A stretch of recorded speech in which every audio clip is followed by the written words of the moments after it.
Gregorian calendar at saka Mayan calendar. May mga sumusunod pa sa mga Mayan calendar na yung simula ng taon nila ay iba sa simula ng taon o pagtatapos ng taon ng Gregorian calendar. Kaya nga po, alam natin, iba ang mga Chinese New Year, di ba may iba ang kanilang New Year, iba rin naman po sa atin. Anong ibig sabihin nito? This celebration is hindi naman po talaga ipinangako ng Diyos o hindi, walang pangako ang Diyos na ipag-diwan natin.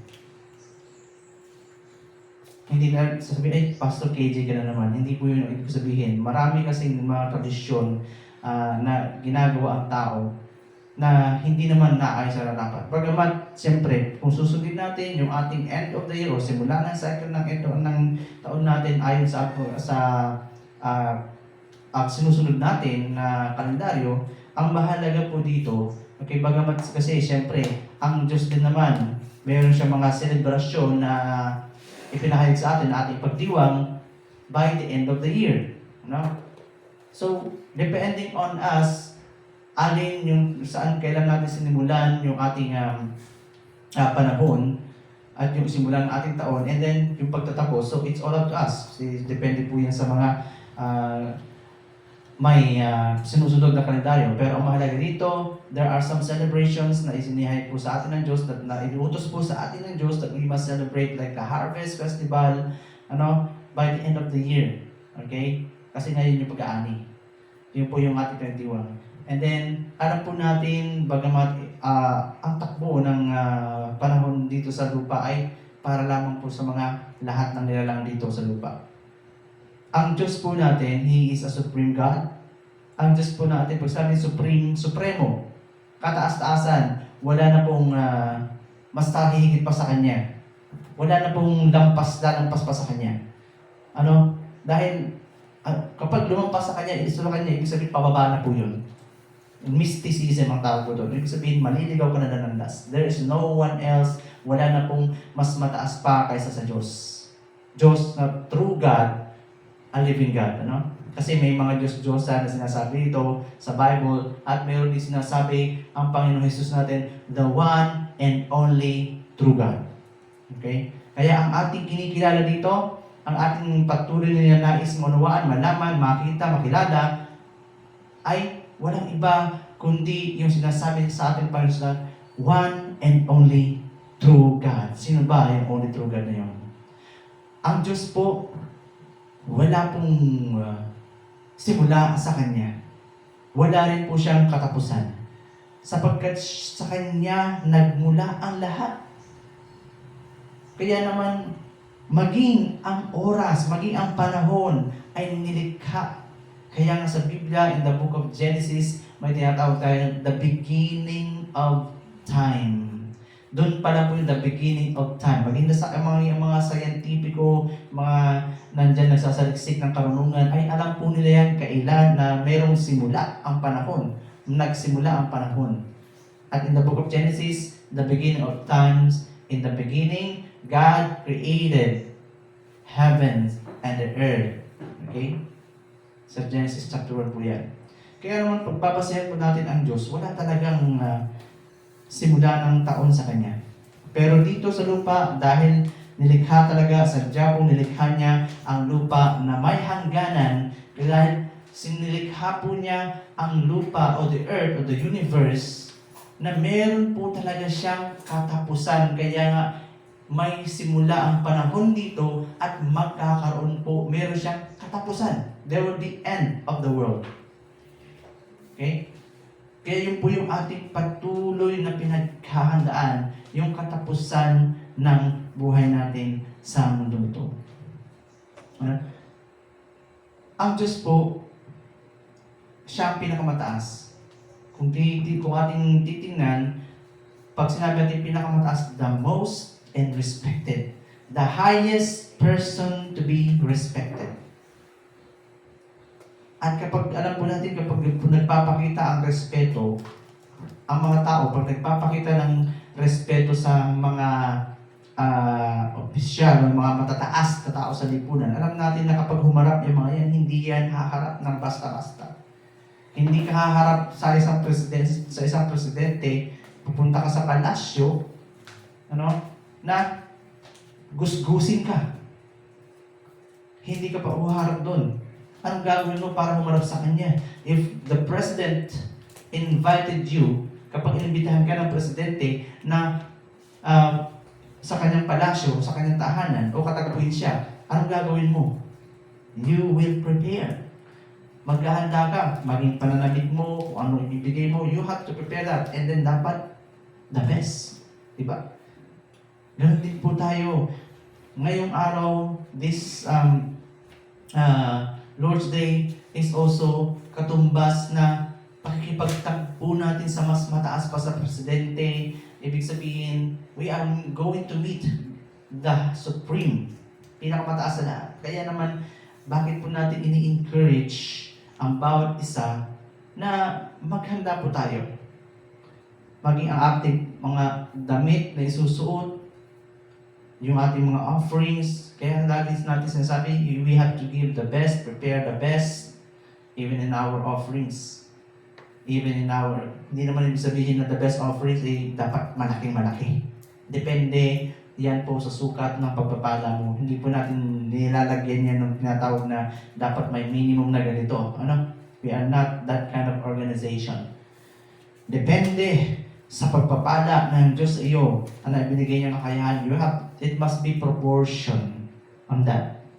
Maging sa pananamit natin, we have to prepare. Kaya nung naturuan po kami dito, alam namin na naintindihan namin about giving the best. Kaya alam niyo po, even until now, kapag meron kaming mga nakikita mga bagong pera talaga, nakipagpalit po kami, tapos tinatabi namin yan po ginagamit namin pang offerings. And kung wala talaga, meron kami, kung ano yung meron kami, during that time, kung meron talaga, kung ano yung meron ako, then pipiliin ko the best. Ako maaari lang pinaplansya ko yan. Yung dati. Bawal talaga. Pero ngayon kasi bawal na plansyahin yung Bawal ka bawal ka plansyahin. pero yung bawal talaga. Pero, Sira kasi. pero para lang ma-offer namin, ginawa namin yun.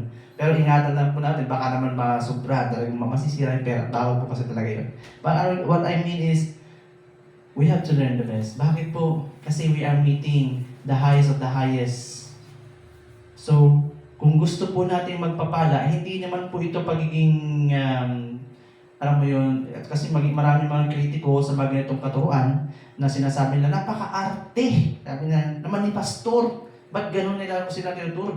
Ba't kailangan pang gawin mo ito? Hindi po pagiging maarte ito. It is showing a high respect.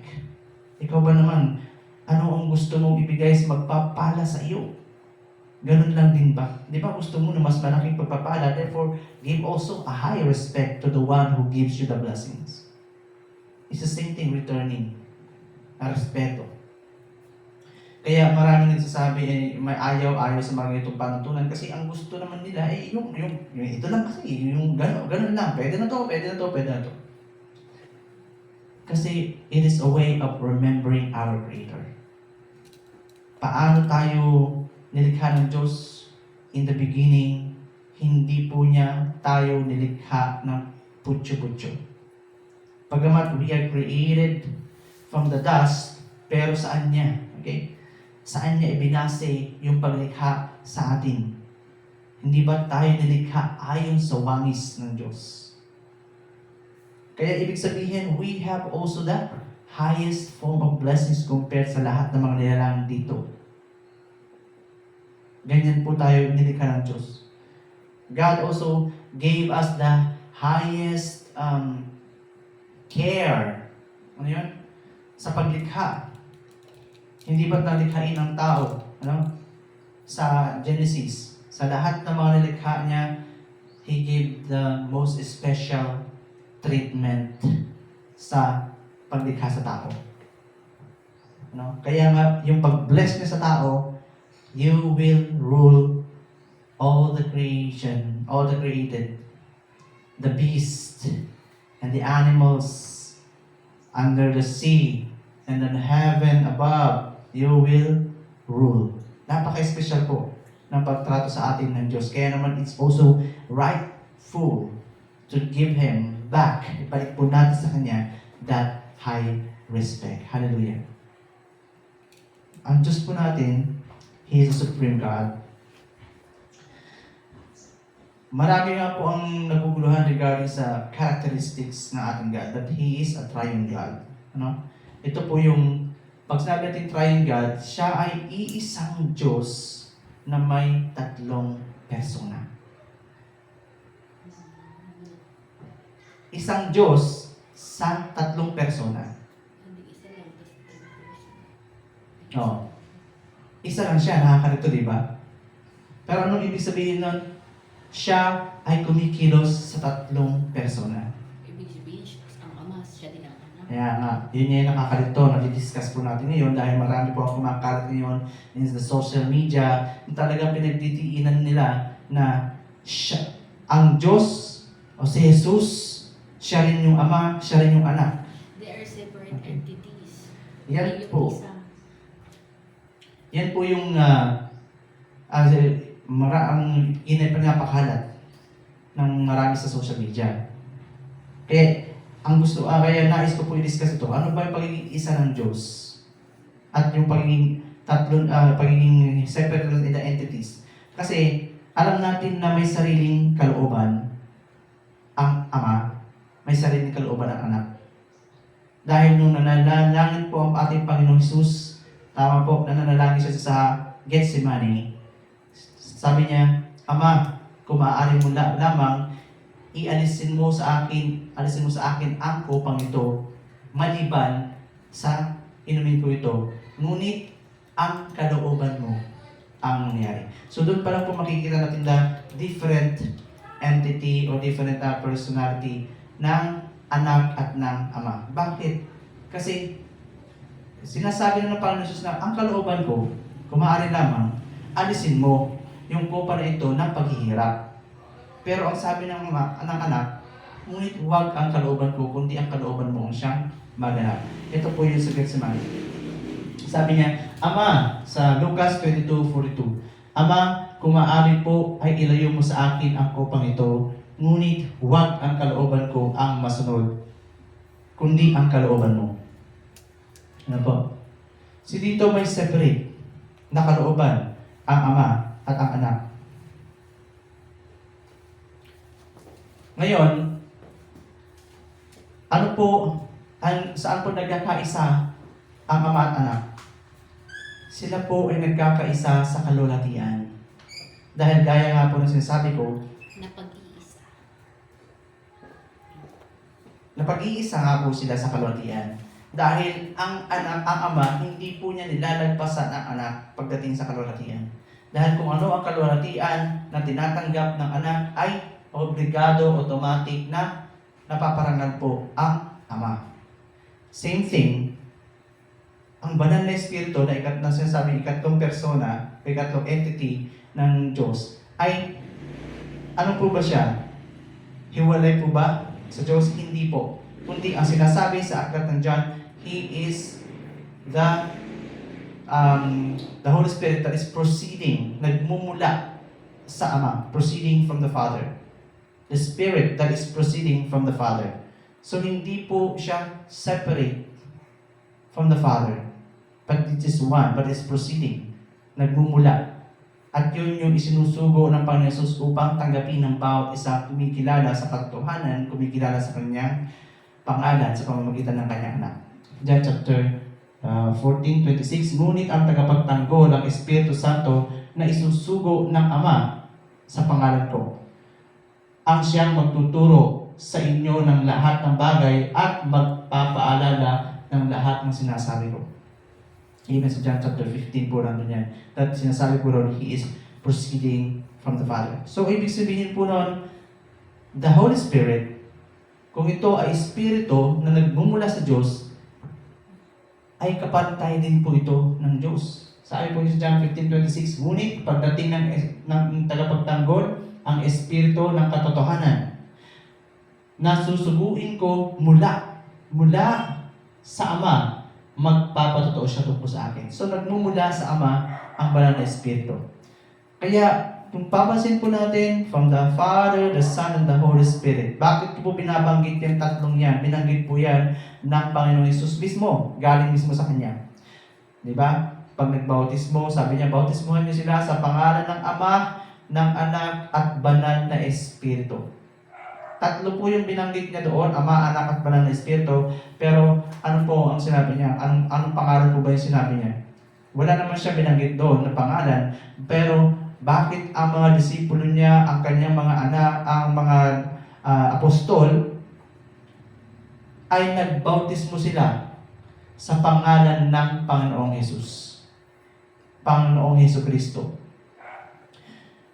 Yung pangalan po na yun, Jesus Christ, in the name of Jesus Christ, yung Christ po ay hindi po yan pangalan.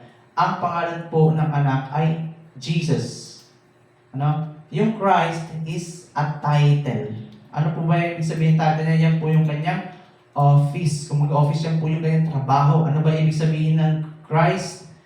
Tagapagligtas. The Messiah. Christ.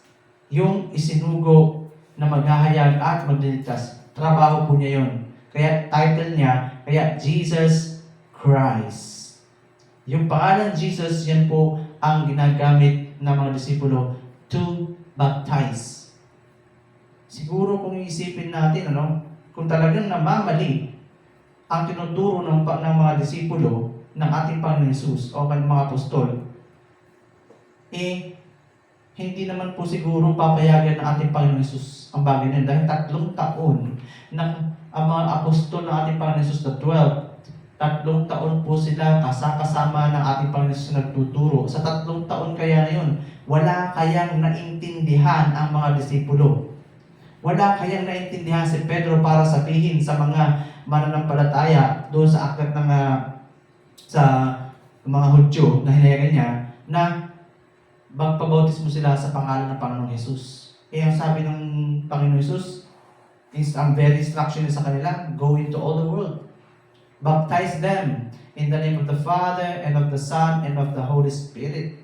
Tapos, sasabihin lang ng Panginoon ni Pedro, baptismo sila sa pangalan ng Jesus. Sabi niya, sa Mateo 28:19, kaya't habang kayo'y humahayo, gawin ninyong alagad ko ang mga tao sa lahat ng bansa. Bautismohan ninyo sila sa pangalan ng Ama, Anak, at ng Banal na Espiritu.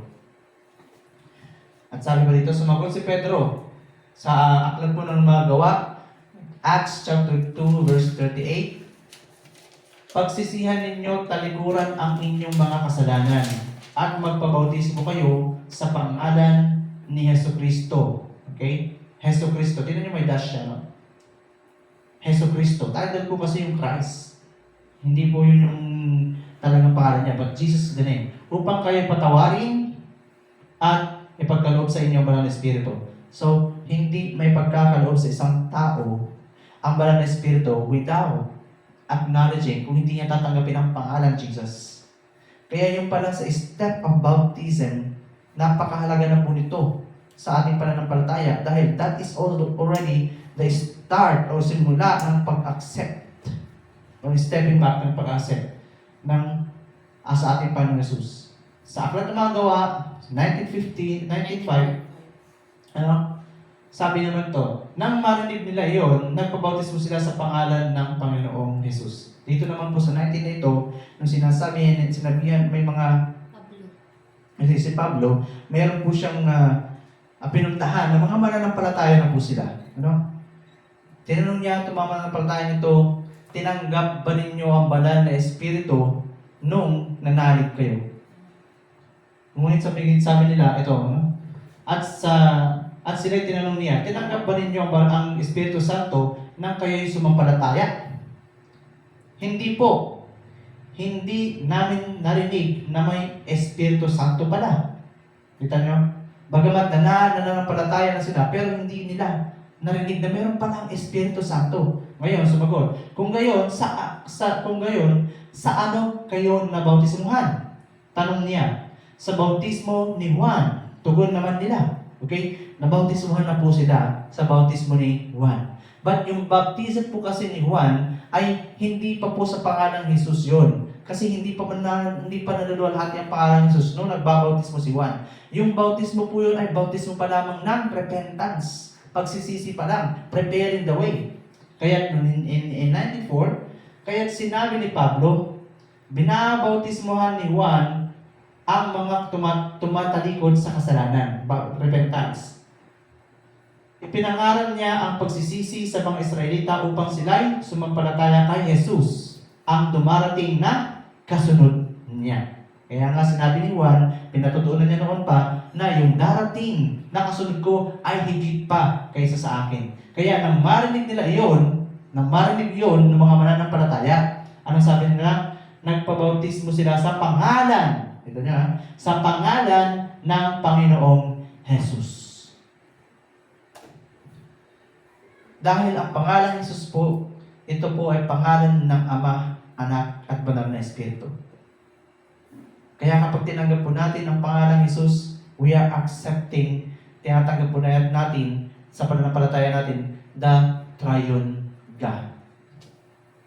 Naintindihan po natin? Kaya nga, marami ang nagbabautismo. Pansinin nyo, kung kayo po ba ay nabautismohan niya, na alalahanin ninyo kung kayo ba ay binautismohan, ipaniliwanag ba ang bagay na ito, at nung binautismohan ba kayo, narinig nyo ba sa pastor na nagbautismo na binanggit niya ang pangalang Jesus nung saan kayo binabautismohan? Kasi alam ko, may nagbabaptize, ang pagbabautismo nila, I baptize you in the name of the Father, and of the Son, and of the Holy Spirit. Hanggang doon lang po sila.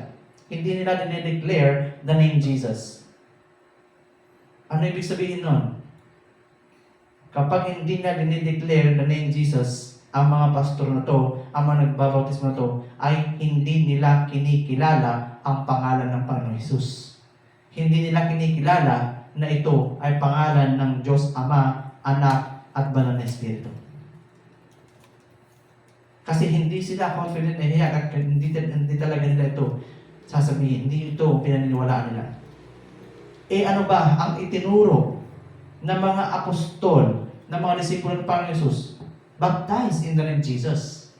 Tatanungin ko kayo, sino ang mas kilala ang katuruan ng Panginoon Jesus? Sino ang higit na nakakaunawa sa turo ng Panginoon Jesus? Sila ba ng mga pastor na ayaw tumanggap o ang mga disipulo ng ating Panginoon Jesus na nakasama niya mismo ng 3 taon at nagpakita pa sa kanila ng muling nabuhay.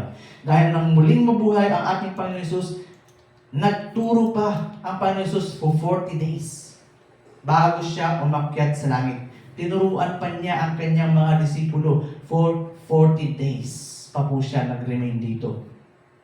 Hindi kaya naituro ng Panginoon Jesus yung bagay na to sa kanila? Alam natin that hindi naman siguro, alam natin na sigurado hindi aalis ang Panginoong Jesus na alam niya hindi naintindihan ng mga disipulo niya ang dapat nilang gawin bago siya isugo. Kaya nga, ano ba ang trabaho ng Panginoong Jesus? Di ba? Isinusugo ko kayo. Sa tingin niyo, magsusugo ang Panginoong Jesus na kanyang disipulo na alam niya hindi pa sila totally equipped, hindi pa sila totally knowledgeable. Siya ay Diyos, alam niya ang lahat ng bagay. Hindi mo ba? Kaya nga, maging masikap po tayo sa pag-aaral ng salita ng Diyos, maging masigasig dahil hindi lahat ng mga napapakinggan natin ay totoo. Bagamat, oo, marami. Mag-ingat din kayo, no? Dahil marami pa rin sila napapaniwala. Kaya kahit marami sila, ikaw ay kakaunti at akala mo ikaw na lang natitira, then, intindihin mong mabuti ang sinasabi ng kasulatan. Dahil marami talaga, magiging bula ang propeta sa mundo ito, marami ang magtuturo na hindi naman nila naiintindihan. Hindi po kami nagtuturo ng ganang sariling amin. Nagtuturo rin po kami sa inyo kung paano rin po ninyo uunawain, uintindihin. Kaya naman sama-sama tayo. Hindi ba sama-sama tayo yung hihikayat, ang bawat isa sa atin magsaliksik, ang bawat isa sa atin magbukas. Pero maraming tagapagturo sa mundo ito, hindi kanila pagbubukasin ng Biblia. Sasabihin nila, mababaliw ka, kapag binuksan mo o pag binasa mo ang Biblia. Pero ano ang sa atin, ang encourage natin dito? Ano ang ating papantayan dito? Sama-sama natin saliksikin. Kung meron kaming nasabing mali, then free magtanong ka sa amin. Kung meron kang naintindihang mas malalim, malaya kang ipahayag sa amin. Ba't naman kami magagalit? Ano? Hallelujah. Sa tatlong persona po na ito, wala pong, sila po ay magkakapantay sa kalwalhatian. Dahil ang Ama ay Diyos, ang Anak ay Diyos, at ang Banal na Espiritu ay Diyos, pantay-pantay po sila sa pagiging Diyos. Hindi mo po pwede sabihin na ang anak ay tao lang. At siya ay hindi Diyos. Kapag ibinababa po natin the deity of ang pagka-Diyos ng ating Panginoon Jesus, o inaalis natin ang pagka-Diyos ng Panginoon Jesus, inaalisan din po natin ang pagka-Diyos ng Ama. Hindi mo mapaghihiwalay ang tatlong persona na ito at tatlong entities na ito sapagkat sila ay isa sa pagiging Diyos. Kumikilos lamang sa tatlong persona. Ano po ibig sabihin ko? Bagamat wala silang hierarchy pagdating sa pagiging Diyos, pero nagkakaroon lang po ng pagkakaiba when it comes to authority. Siyempre, alam natin, ang Ama, siya ay higit. Laging pinapahayag po yan ng ating Panginoon Jesus na siya ay higit kaysa sa akin. At alam din natin, sinasabi sa Biblia na ang pagbabalik ng anak ng tao, walang nakakaalam maliban sa otoridad. Ito ay isinet lamang na ayon sa otoridad ng Ama. At tanging ang Ama lamang ang makakaalam at magseset ng authority ay ng utos kung kailan paparito ang anak. Kasi sabi ng Panginoon Jesus, maging ang anak, hindi niya alam kung kailan ang pagbabalik ng anak ng tao. Maging ang anghel, wala rin mga anghel nakakaalam sa pagbabalik ng anak ng tao. Kaya nga, napakarami sa mundong ito na nagsasabi, na nagbibigay ng mga dates patungkol sa pagtatapos ng mundo. Huwag po kayong maniniwala. Dahil, ibig sabihin, sila na ba ang Ama? Mas magaling pa sila sa kaisa-isang anak ng Diyos para sabihin kung kailan? Hindi nga alam, sabi ng Panginoon Jesus, hindi nga rin alam ng anak.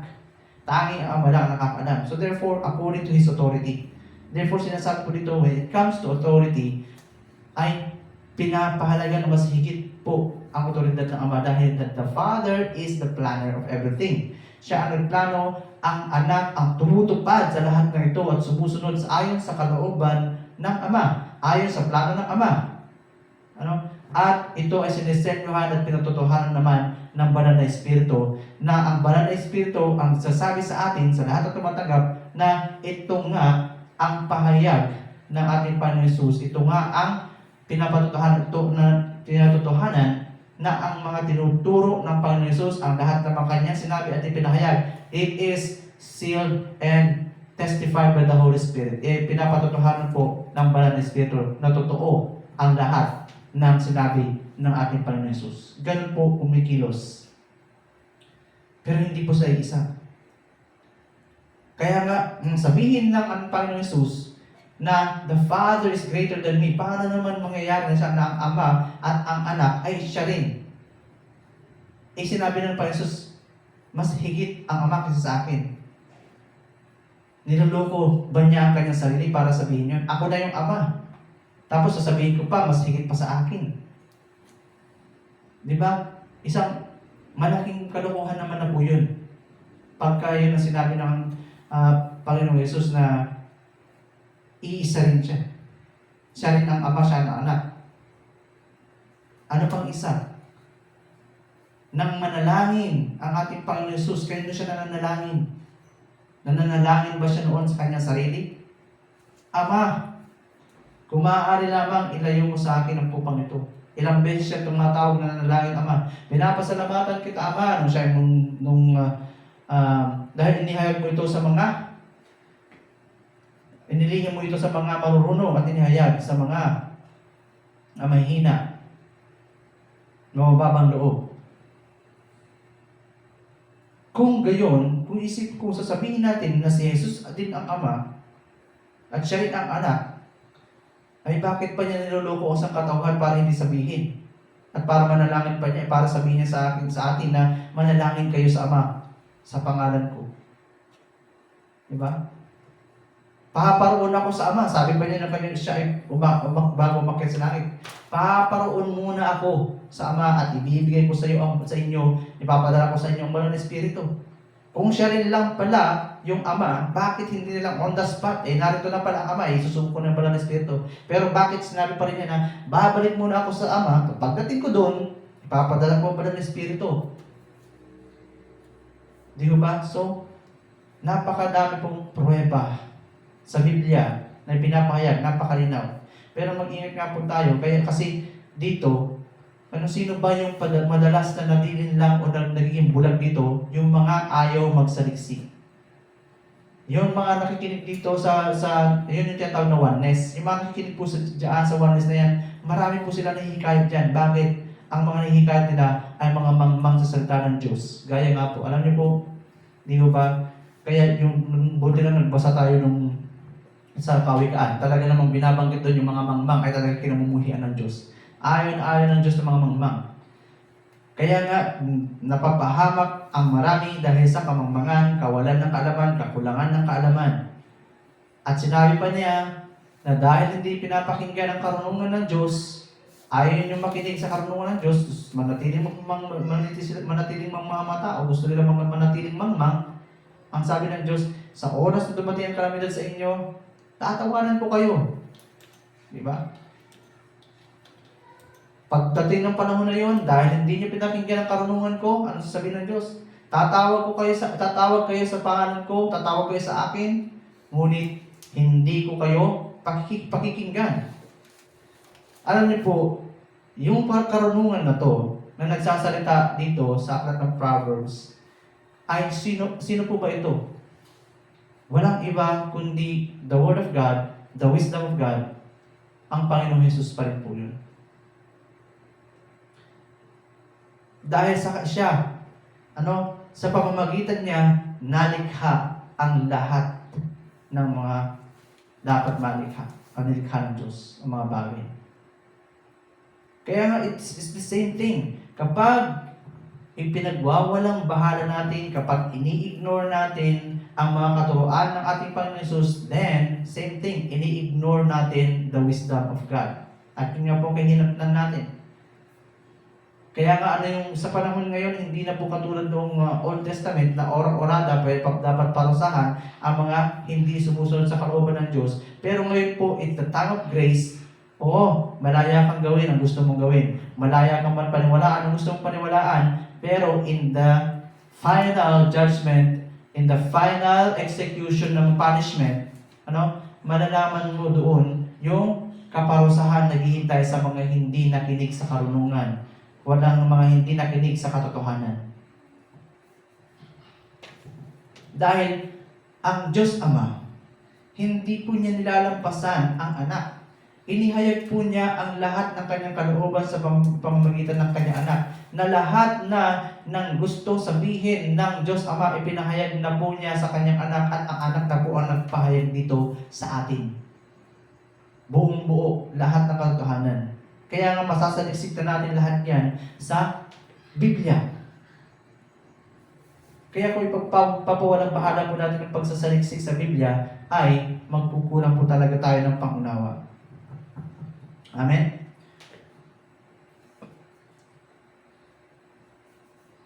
When Jesus said, I am the Father, I and the Father are one. Sinabi po ng Panginoon Jesus, na ako at ang Ama ay iisa. Ang pinapahiwatig po dito ng ating Panginoon Jesus, sila nga ay iisa sa pangalan, nagkakaisa sa pangalan, nagkakaisa sa kalwalhatian, Kaya nga walang makakarating sa Ama maliban sa pamamagitan ko. Sabi po ng Panginoon Jesus. Kaya nga, nang sabihin ng Panginoon Jesus, manalangin kayo sa John chapter 14, manalangin kayo sa pangalan ko para sa ikaluluwalhati ng Ama. Dahil tuwing napaparangalan ang pangalan ng Panginoon Jesus, tuwing napaparangalan ang Panginoong Jesus, same thing, napaparangalan diretso ang Ama. Kaya iisa po, nagkakaisa sila sa kaluwalhatian at sa pangalan. And one thing, nagkakaisa sila sa kalooban. Dahil alam natin, ang kalooban ng Ama, even the very beginning, mula sa umpisa, yung plano pa lang ng Ama, ay ano bang ginawa ng Panginoon Jesus nung pumunta dito? Hindi naman po niya ginawa yung sarili niyang kagustuhan. Wala siyang ginawa ni isa man sa sarili niyang kagustuhan. Kundi lahat ng purpose, lahat ng purpose ng pagparito niya ay purpose ng pagtupad sa lahat ng plano ng Ama. Maging sa kamatayan sa krus. Supposedly, ang kamatayan po natin, Panginoon Jesus, nang likhain po, o bago palikhain ang langit at ang lupa, meron na pong plano ang Ama at ang Anak. May usapan na po sila. Napaparito ang Anak upang ipagpakumbaba, matikban lang ang kamatayan. To taste death. Yun lang po ang unang purpose. Ito po kasi yung pagtitaste ng death upang sa ganun ay maitaas. Ito yung uri ng pagpapakumbaba ng Anak na magkakatawang tao siya. Ano ang ibig sabihin ng pagkakatawang tao? He is going down in the lowest form. Pinakamababa na form. Kasi nga, mayroong tatlong spiritual na nabubuhay sa buong sinuko. Ang pinakamataas sa lahat ng spiritual na bubuhay nito, the Creator, God. Okay? Sumunod, yung created beings. Ano yung mas naunang likhain? Siyempre, ang mga anghel na naglilingkod sa Diyos. Kaya nga naunang ilikhain, ang langit kaysa dito sa lupa. Kasi doon sa langit, nilikha na po ang mga anghel. At yung mga anghel na yon, sila po yung mga katuwang utusan o fingers of God para kumilos. And then, sa ikatlong spiritual ng buhay, pinakamababa po ang tao. Ang tao dito po nilikha sa malalim o sa kadiliman. In the bottom, sa gitna ng kadiliman. Ang mga anghel po, wala pong anghel na nilikha dito sa lupa. Lahat ng anghel nilikha po yan sa langit. Nilikha ng Diyos. Ngunit dito sa lupa ay nilikha ang pinakamababang espiritual na nilalang na nabubuhay. Tayo po yun, tao. Kaya nga, ang pagkakatawang tao ng Panginoon Jesus is going to the lowest. Pagpapakumbaba mula sa Ama. Para, dahil ang gusto ng Anak, maitaas ang Ama na higit pa kaysa sa Kanya. Dahil nga, in the beginning, sa John chapter 1, in the beginning, wala pong mas mataas sa kanila, kundi sila ay iisa. In the beginning was the Word, and the Word was with God, and the Word was God. Kung nandun na siya sa Ama, mula pa sa sinapupunan, sila ay punong-puno ng kaluwalhatian.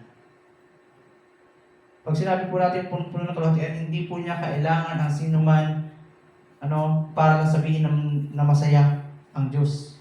Wala pang mga nilang noon, puno na po ng kagalakan ng Diyos. Hindi natin pwede sabihin na mawawalan ng kaluwalhatian ang Diyos, mawawalan ng kagalakan ang Diyos pag ako'y umalis sa church, pag ako ay hindi sumunod sa Kanya, pag hindi ako'y sumamba sa Kanya, then mawawala ang lahat sa Diyos. Hindi po ganyan ang Diyos natin. Ang nawawalan po, na higit sa lahat tayo talaga ang nawawalan, hindi ang Diyos. Bago pa tayo dumating dito, bago pa tayo likhain, nandun na ang Diyos at puno po ng kaluwalhatian, puno po siya ng kagalakan.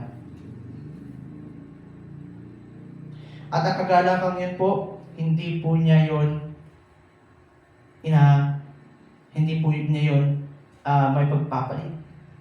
Ang kagalakan niya yun, ang kagalakan po ng Ama, walang iba kundi ang kanyang anak. Una sa lahat, Bagamat marami sa mundo ito, marami sa loob dito, mga tao na sabi niya, nagagalak ang Diyos dahil sa akin. Hindi po. Kung tayo sumusunod sa kalooban ng ating Panginoon Jesus, then nagagalak ang Diyos sa atin. Pero kung hindi tayo sumusunod sa kalooban ng Panginoon Jesus, hindi po siya nagagalak sa atin. Sino ba naman ang magagalak na ang Diyos, ibinigay niya ang kanyang kaisa-isang anak upang sampalatayan ng sangkatauhan, upang sa ganon, sila ay magkaroon ng koneksyon sa Ama. Pero tinatanggihan, yung regalo ng Diyos, tinatanggihan ng mga tao. Sino po magagalak doon? Ang unang-una po kagalakan ng Diyos ay ating Panginoon Jesus. Kaya naman, ano ang sinasabi sa aklat ng Juan, na sa mga ayaw manalig, ayaw tanggapin ang Panginoon Jesus, anong sabi niya? Ang puot ng Diyos ay nananatili sa kanila. So nagagalak ba ang isang napupuot? Hindi po. Kaya nga paano magagalak sa atin ang Panginoon Jesus, amen, ang Diyos Ama, maliban na tayo ay manalig sa ating Panginoon Jesus, and then makakasama na po tayo sa kagalakan ng Ama. Without that, only wrath. In John chapter 3:36, ang sumampalataya sa anak ay may buhay na walang hanggan. Okay, tapusin na natin dyan. Ito kasi hilig ng mga tao ayaw nilang tapusin. Pero tinan mo yung karugtong. Ngunit, ang hindi sumusunod sa anak ay hindi magkakaroon ng buhay. Sa halip, mananatili sa kanya ang puot ng Diyos. So mananatili po ang puot ng Diyos sa kanya. Kailangan po natin maintindihan o alamin the two sides of God. Hindi lang tayo nabubuhay sa John chapter 3:16. Hindi lang tayo basta nananangan na sa John chapter 3:16. Iniintindi rin natin the other side. No? Basahin po natin yung karugtong ng John 3:16. Pagpatuloy natin. Sa John 3:16, sabi niya, "For God so loved the world that He gave us His one and only Son, that whoever believes in Him shall not perish." Okay, sa Tagalog, sapagkat gayon na lamang ang pag-ibig ng Diyos sa sangkatauhan. Okay, tama naman, iniibig nga ng Diyos sa sangkatauhan. Paano paraan? Kaya ibinigay niya ang kanyang kaisa-isang anak upang ang sino mang sumampalataya sa kanya ay hindi mapahamak. So, inibig niya ang sanlibutan ng Diyos. Ang sasabihin ng mga tao, actually, marami ako nakausap, even the foreigners, sasabihin na, paano kamumuhi ka ng Diyos ang Diyos na mapagmahal ang mga tao na kanyang iniibig, ang sanlibutan kanyang iniibig. Totoo naman. Kasi nananangan sila dito. But then, paano nga niya inibig ang sanlibutan? Ibinigay niya ang kanyang kaisa-isang anak upang sampalatayanan. At ang sumampalataya sa kanya ay hindi mapahamak, kundi magkaroon ng buhay na walang hanggan. Wow, great! Tama. Mahal ng Diyos sa sanlibutan. Next, itutuloy natin. Okay? Tama nga naman. Isinugo ng Diyos ang kanyang anak hindi upang hatulang maparusahan ang mga tao. Okay? Hindi muna para parusahan.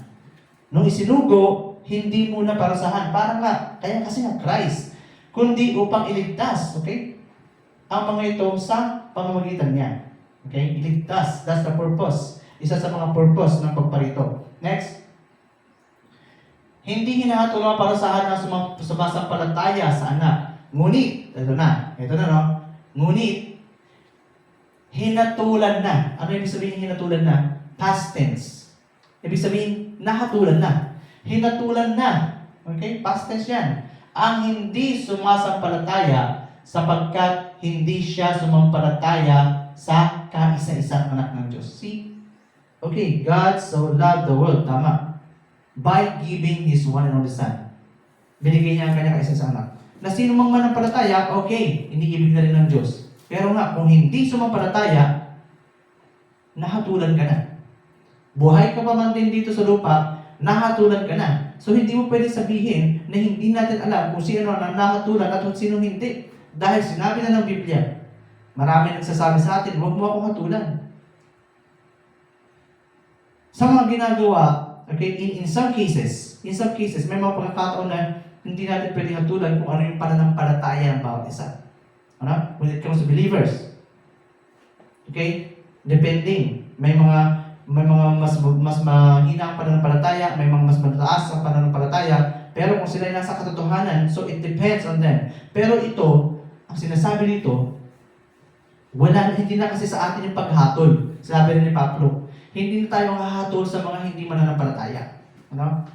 Dahil ang Diyos ang hahatol sa kanila. At in fact, nahatulan na sila ng Diyos. Hindi pa nga lang yung execution ng punishment. Wala pa yung punishment kasi doon pa yun sa lake of fire.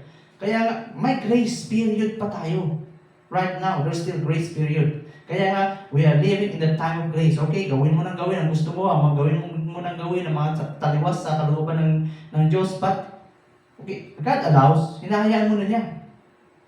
Kasi, mas mahigpit at mas matindi ang parusa in the final execution.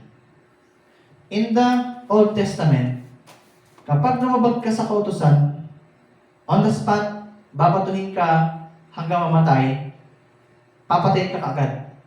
There is already, nandun agad yung pagpataw ng kaparusahan ng kamatayan. But remember, huwag po natin kalimutan na sila pa rin, binigyan pa rin ng pagkakataon ng Panginoon Hesus na mapakinggan ang magandang balita. Kailan? Nung 3 araw po na nasa libingan ng katawan ng ating Panginoon Hesus, asan siya during that time? Sabi po ni Pedro, nangangaral siya doon sa prison. Maging kasama doon sa pinapangaralan niya, pinapahayagan niya ng katotohanan, kasama yung mga sumuway sa panahon ni Noe. Meron pa doon tinatawag na prison. Spiritual prison. So, nandun po ating Panginoon Hesus. Therefore, ipinahayag sa kanila upang manalig sila. So, it's fair. Hindi po unfair ang Diyos na hindi niya binigyan ng pagkakataon ng mga tao yun. Binigyan po niya. But, ngayon naman, ang pagkakataon binibigay sa atin, inihayag na ng Panginoon Hesus ang buong katotohanan. Therefore, kapag tayo, narinig na natin, naintindihan na natin ang salita ng Panginoon Hesus at tumalikod pa rin tayo, wala na pong kapatawaran doon. Kaya nga, ano ba ang parusa in the last days sa mga ayaw kumilala sa Panginoon Hesus, ayaw hindi nakinig sa Kanya? Eternal lake of fire. Walang hanggang pagdurusa. Yung physical na pinatay, sandali pa lang yung pagdurusa nun. Dahil nahayagan na sila.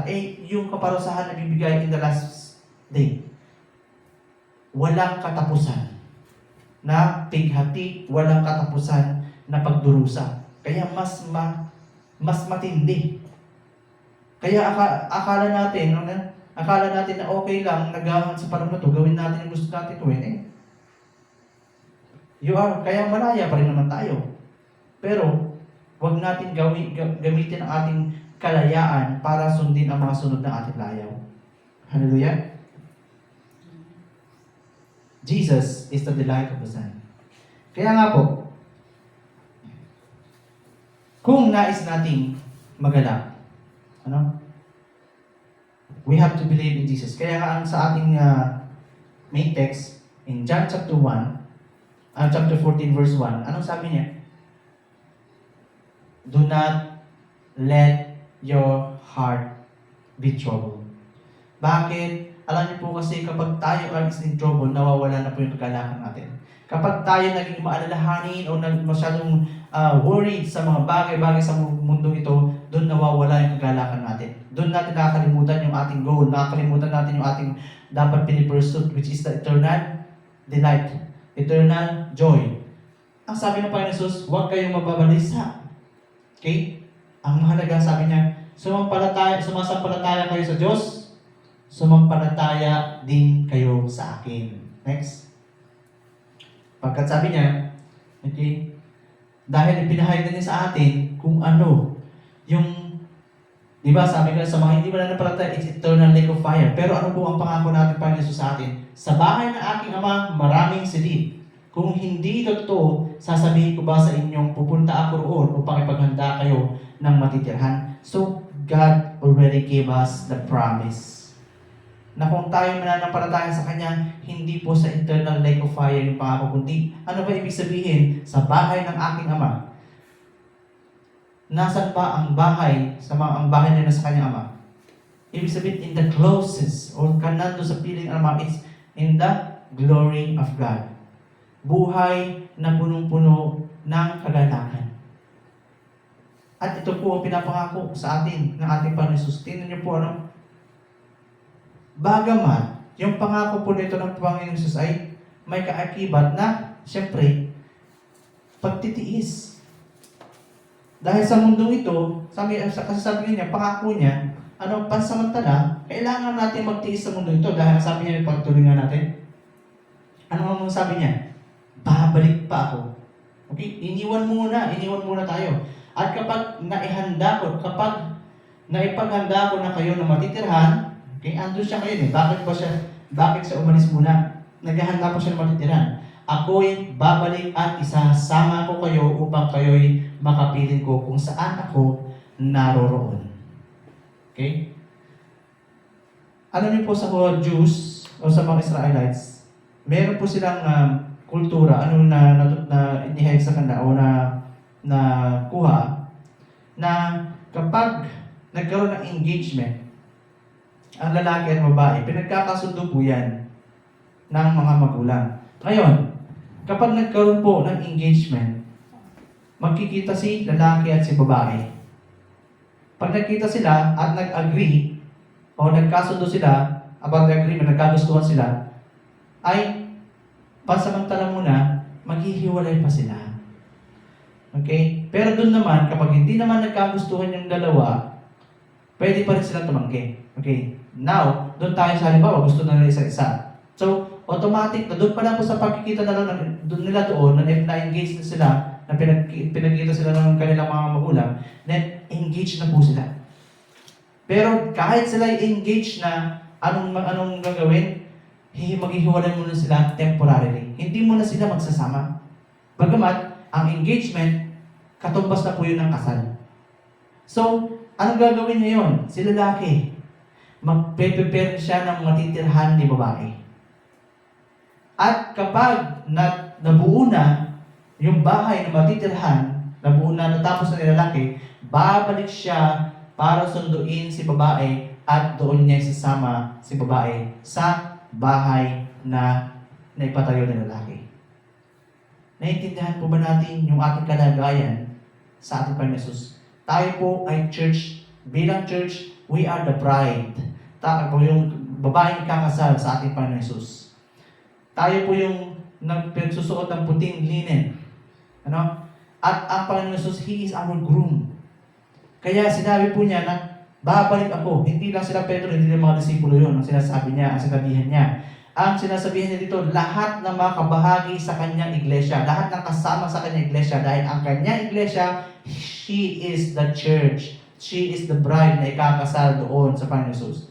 Kaya nga pumaroon muna ang ating Panginoon Jesus, hanggang ngayon, nagpe-prepare po siya ng matitirhan natin. At kapag natapos na yon, in the times na sinabi na ng Ama, na babalik na ang Panginoon Jesus, babalik na po ang Panginoon Jesus, ano na sabi niya? At isasama ko kayo sa kung saan ako naroon. At alam na ninyo ang daan papunta sa pupuntahan ko. At saan po ba yun? Ang daan na yun. Daan sa pananalig sa Panginoon Jesus sa katotohanan. So there is always two ways. There are always two ways na tatahakin natin patungo sa pangako ito. Kasi meron tayong freedom of choice. Kung papansinin po natin sa buhay ni Esau at ni Jacob. Si Esau at Jacob po ay anak ni Isaac. Pero tinan mo, sino ang mas higit na kinalugdan ni Jacob? Hindi ba kasi makisig si Esau? Kinalugdan ni Isaac. Sino ba ang higit na kinalugdan ni Isaac? Mas makisig kasi si Esau. Isa siyang hunter.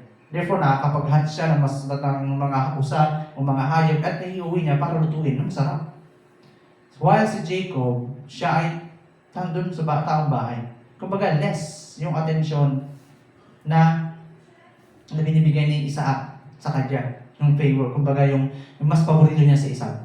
Pero, sino ang mas kinalugdan ng Diyos? Kanino nangako ang Diyos? Hindi ba doon kay Jacob? Si Jacob na hindi ginusto o hindi masyadong pinili ni Isaac. Another one, sa buhay naman po ni Jacob, sa kanyang naging dalawang asawa, si Leah at si Rachel, si Raquel. Ano? Sino yung mas maganda? Pinakamaganda na talagang unang dinesire ni Jacob. Na talagang gusto niya makuha kay Laban. Dahil asawahin galing kay Laban. Hindi ba si Rachel? Pero by trickery, okay, alam natin, although by trickery, sino yung unang binigay? Si Leah. Okay? Si Leah unang binigay. Pero, pinakita rin ulit ni Jacob dito, the less attention to Leah. Kasi mas goal niya si Rachel. Ngayon, ang tanong, na kanino ba yung pangako ng Diyos? Saan nagmula? Saan ba nagmula na tribo ang Panginoon Jesus? Jesus came from the tribe of Judah, and Judah ay son of Jacob kay Leah. Marami sa atin kasi, no? Mas gusto natin yung nakikita natin, marami sa atin yung gusto natin pagpilitan. Pero yung plano ng Diyos sa atin, yung plans of God for us, hindi natin masyado pinapakinggan, binabaliwala natin. Na yung palang sinasabi niya sa atin, yung binibigay niya sa atin, ay mas may higit pang pangako kaysa doon sa mga ginugusto natin. The desire. Dahil yung gusto po natin, just like, this is a parabolic, just like in the life of Leah, yung mga gusto natin is hanggang dito lang, may katapusan. Pero yung gusto ibigay sa atin ng Diyos is for eternity. So that's why Jesus is for eternity. Kaya nga, kung babasahin po natin in the books of Matthew, regarding nung ipinapatay ni Hari Herodes yung mga bata from 2 years and below, ano ba yung sinabi doon? And I heard the cry in Ramah. Si Rachel, sabi niya, hindi na siya ma-comfort pagkat they are no more. Natapos yung mga pangako kay Rachel, pero sino na natin? Yung si Jesus for eternity. The promise of God na nagmula sa tribe of Judah. So kadalasan ganito po nangyayari sa atin . May gusto tayo. Yun yung gusto natin kunin. Binabaliwala natin na pakinggan. Kasi yung binibigay ng Diyos, akala natin, ay hindi ito ko gusto-gusto . Iba yung gusto nung, iba yung desire ko . Pero kung atin palang iintindi ng mabuti, nandun pala. Ano ibig ko sabihin? Sa pagsunod natin sa katotohanan, sa pagsunod natin sa salitang ng Diyos, sa pagsunod natin sa kanyang mga katuruan ng Panginoon Jesus, alam natin na hindi ka desire sa flesh.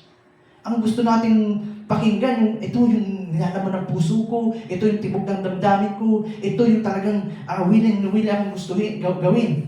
Even the flesh. Okay, meron nga naman kaakibat na siyempre may pangako rin na kapag papakinggan mo yung kagustuhan ng laman mo, magagawa mo yung pang makamundo lamang at yung mararanasan mo rin ang panandaliang kaligayahan sa mundong ito. Pero, how about the promise for eternity? Yung pagsunod natin sa kalooban ng Diyos. Kaya nga ano ba yung tema ko dito? Delight in Jesus. Ano yung ibig ko sabihin? Let us learn. Matuto po tayo na gawing kagalakan about how to suffer for the Word of God, for the Kingdom of God.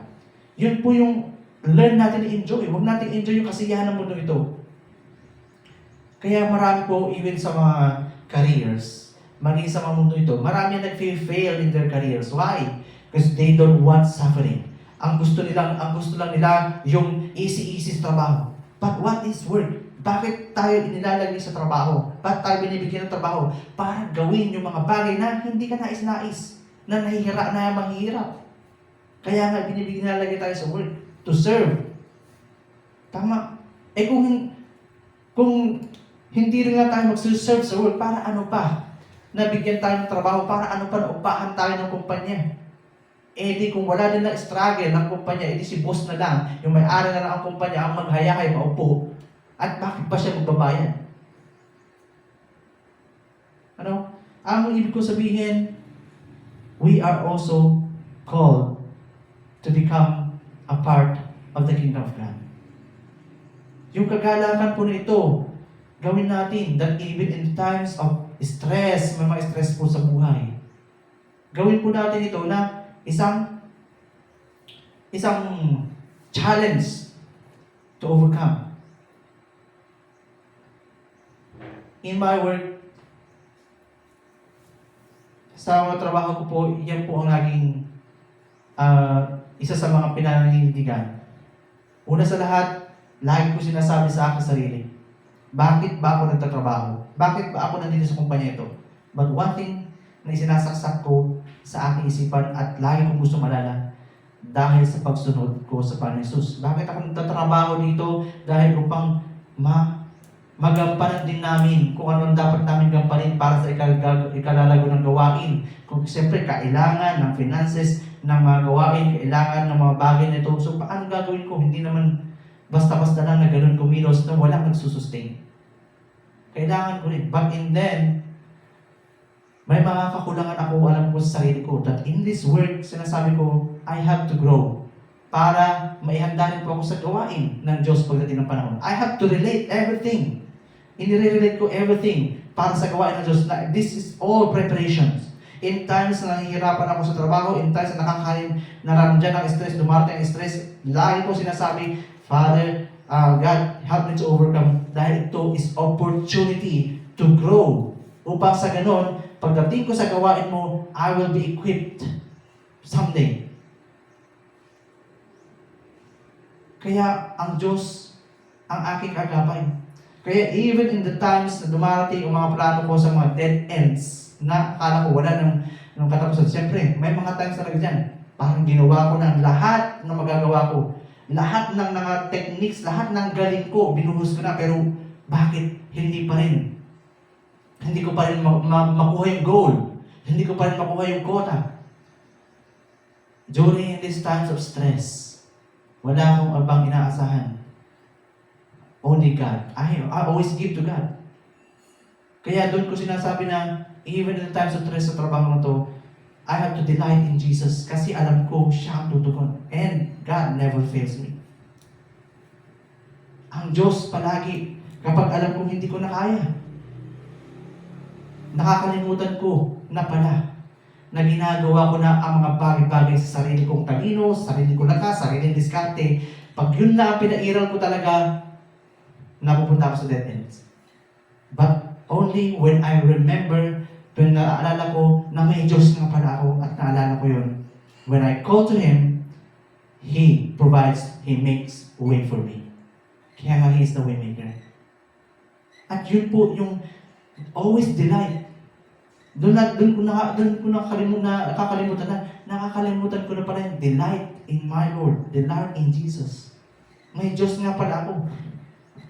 We have always to remember that in every sufferings, huwag natin kalimutan na mayroon tayong Panginoong Jesus. We have God greater than all these things. We have to delight. Not to skip. Huwag natin lampasan. Magalak tayo sa mapagkakadalo, huwag malampasan yun, kundi humingi tayo ng tulong sa Diyos. Nabigyan tayo ng kalakasan, pagtagumpayan. Dahil ang Diyos, alam natin, He always has a purpose. May dahilan, layunin kung bakit inilalagay niya tayo sa mga sitwasyon na ganoon. Because dahil yun po ay patuloy ng paghahanda para sa atin. Bakit ba niya dito binigay ang utos natin at pagdisiplina dito sa lupa? Paghahanda po natin ito upang pagdating sa langit, we are equipped. Alam po natin the ways of the Lord. Alam po natin the ways o mga pamamaraan o panuntunan doon sa langit.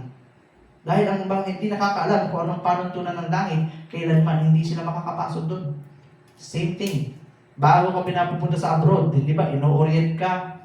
ano yung kultura ng ganito bago ka makapasok doon, dahil hindi ka papupuntahin doon sa halimbawa punta ka ng Japan, punta ka ng Singapore, hindi ka papupuntahin doon na hindi ka ino-orient about kung ano ang kultura nila. Same thing. So yung pangako po na sa atin ng Diyos, panghawakan po natin is always with us. Always delight.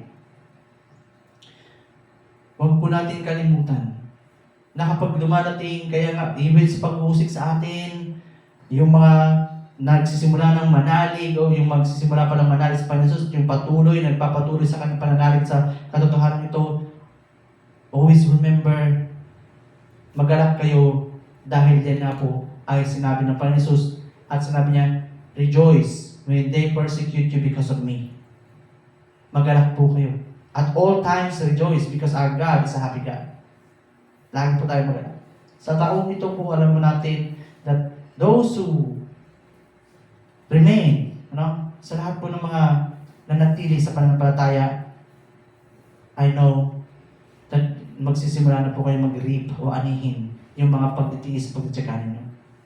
And those na sa mga nagsisimula pa lang po, you have to endure. Kailangan din po matutunan nyo to learn and enjoy the process. In delighting, sa proseso po ng ating pananampalataya, enjoy the process of our faith life.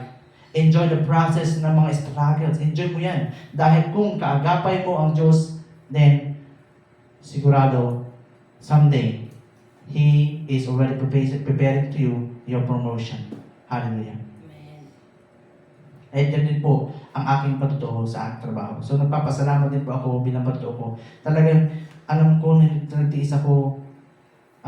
Hindi ko naman, una-una po, hindi ko naman talaga ginugusto yung promotion. But one thing is sinaksak ko sa akin. God, inilagay mo ako dito. Gusto kong matutunan what you want me to learn. In times of struggle, I want to experience you helping me. Ikaw ang gusto kong maranasan na sa tuwing ako'y nai-stress, sa tuwing ako'y nagkakaroon ng problema, ikaw ang sinasandigan ko at nararanasan ko. So, dumating ang marami mga stressful, marami mga struggles sa trabaho ko ito. Marami na pong umalis na kasabayan ko at sabi nga ng aking boss, ikaw na lang ang titira sa mga kasabayan mo. Kasi hindi ko ninais yung sarap. Agad. Ang ninais ko muna ay how to learn, how to grow, how to be developed para ma-equip ako sa gawain ng Diyos. Ano yung kahinaan ko in my faith life? Ano yung kahinaan ko in my faith life? Then God has prepared. Hallelujah. Kaya nga po, in times of promotion din, sa mga napopromote po, always remember, kapag na-promote po kayo, that is another opportunity to grow more. Amen. It's to grow more. Ganun po ang buhay natin. Hindi po okay na promote na tayo dito, ay, hayahay na. Hindi. It's always opportunity to grow. There will be more. And then when you overcome that, another promotion. So let us enjoy the process. Let us always delight in the Word of God. In delight, patuloy po tayo mag-alak sa pagtupad sa kalooban ng ating Panginoon Jesus. Pakinggan natin ang tinig niya. Patuloy natin pakinggan kung ano inuutos niya sa atin. And remain. Kahit in the times of pagiging still, alam natin pag yung still, yung minsan parang, ano na bang gagawin ko? Wala pa. God is also giving you the opportunity to continue to meditate. And preparation pa rin yan. Napakahirap po kaya maghintay. Kaya nga, huwag po tayong mainip sa mga plano ng Diyos. Then yung buhay po ni Saul, ano kaya nangyari kung nung time na sumuway siya sa utos ng Diyos at hinatingan siya ni Samuel. Pero, hindi siya makapaghintay, dahil nga, piling niya, hindi na sumasagot ang Diyos sa kanya, piling niya. So, anong ginawa niya?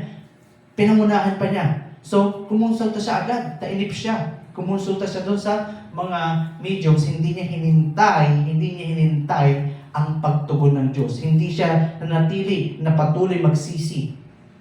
Same thing with us, Always delight. Magbagalak kayo in every process of our faith life. Hallelujah. Amen. So let us thank God. Let us pray. Pasalamatan po natin ang Diyos ng mga pangyarihan. Pasalamatan natin ang lahat ng mga pagpapala, pangako na inihayag niya, ang pagtuturo po niya sa atin, ang pagbubukas niya sa ating mga mata at inga para mapakinggan, makilala siya ng lubusan. Ang pagkakataon nito is opportunity to get to know Him more and opportunity para patuloy tayo lumago sa pananampalataya. Let us all shout the name of Jesus and let's pray. Jesus, Jesus, Jesus. Ama namin Diyos na makapangyarihan, sa iyo ang pagpuli at pagsamba. Sa iyo nga po namin patuloy ibinibigay ang lahat ng kalahatian at mga even the favors that you have given us. Thank you, Father God, for the joy of giving us your command. Thank you, Father God, na pinagkaloob sa amin ang mga salita mo na ito ay tunay na kayamanan sa patuloy ng pagsunod. Patawad mo kami kung kami nagkulang dito. Patawad mo kami kung kami na po ay nagpatuloy na sumusunod sa iyo. Tulungan mo kami na ang lahat ng ito maituwid namin ayon sa pamantayan mo, sa pagkagitan ng salita mo na patuloy na magbabalan sa amin, magpaunawa sa amin, na magpuno kami ng kagalakan na sa bawat pagtitiis, sa bawat struggle, sa bawat sufferings na ginaranasan namin, alang-alang dahil sa pagtupad namin sa utos, ay magpuno kami ng kagalakan dahil alam namin na kapag katapos na lahat ng ito, inihahanda mo ang mga pinakamaiinam na bagay para sa amin. Thank you, Father God. Thank you, Jesus. Amen and amen. Hallelujah. Ngayon po ay first Sunday of the year. So, meron po tayong communion. First Sunday of the month din. Sunday natin sa first Thursday. Unang linggo. Kaya sa ating patuloy na pagtitipon, ating alalahanin ang utos ng ating Panginoong Jesus. Na